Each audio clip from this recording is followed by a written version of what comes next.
આજે વહેલી સવારે આણંદ અને વડોદરા જિલ્લાને જોડતો મુખ્ય બ્રિજ ગંભીરા બ્રિજ, જે વર્ષો જૂનો બ્રિજ છે, જેના પરથી ખૂબ મોટા પ્રમાણમાં વાહનોની અવરજવર થાય છે. લોકો આ બ્રિજનો રોજ હજારોની સંખ્યામાં યુવાનો રોજગાર અર્થે આ ઉપયોગ કરીને સામે કાંઠે જાય છે. વહેલી સવારે બ્રિજ તૂટી પડ્યો અને એના કારણે લગભગ 5 કરતાં વધારે વાહનો નદીમાં ખાબક્યાના સમાચાર છે અને મોટા પ્રમાણમાં જાનહાનિ થયાની શક્યતાઓ છે. વહેલી સવારે જ કલેક્ટરશ્રી સાથે, એસપી સાથે ને બંને વડોદરા અને આણંદ જિલ્લાના વહીવટીતંત્ર સાથે વાત પણ કરી, બચાવ કામગીરી તાત્કાલિક શરૂ કરવા માટેની રજૂઆત પણ કરી છે.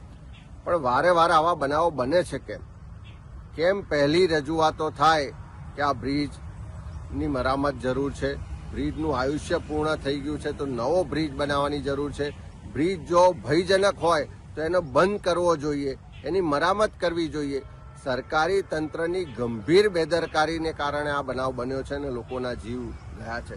ત્યારે એવા સંજોગોમાં સરકાર આખા ગુજરાતમાં આવા બનાવો બને ત્યાર પછી જાગે છે. વહેલા કેમ નથી જાગતી? જો વહેલા જાગી હોત તો આ બનાવ ના બન્યો હોત, લોકોના જીવ જવાની જે શક્યતા છે, જીવ ના ગયા હોત.